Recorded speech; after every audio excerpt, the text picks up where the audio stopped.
Il n'y a pas de risque à le voir comme inédit. Le passage du président de la République, Alassane Ouattara, ce lundi au siège du groupe de la Banque mondiale à Washington.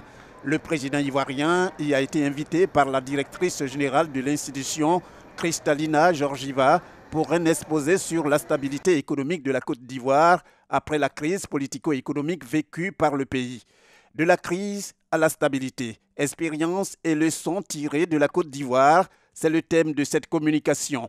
Le président Alassane Ouattara a saisi l'occasion pour présenter toutes les réformes en vigueur, source des performances économiques de la Côte d'Ivoire en si peu de temps depuis qu'il est aux affaires. Il s'agit des efforts de développement poursuivis, notamment dans les domaines de l'éducation, de la santé, des infrastructures et de l'énergie.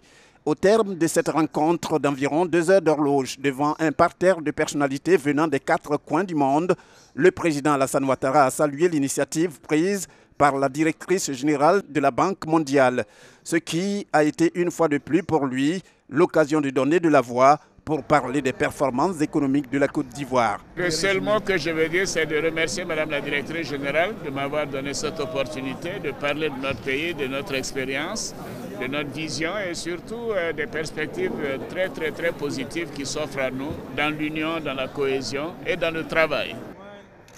Le chef de l'État ivoirien a aussi rencontré le président de la Banque mondiale, toujours au siège de l'institution, avant de se rendre à 2 pas de là au Fonds monétaire international, FMI, où lui-même a travaillé pendant plusieurs années en tant que directeur général adjoint. Devant le conseil d'administration du FMI, le président Alassane Ouattara a également fait une communication.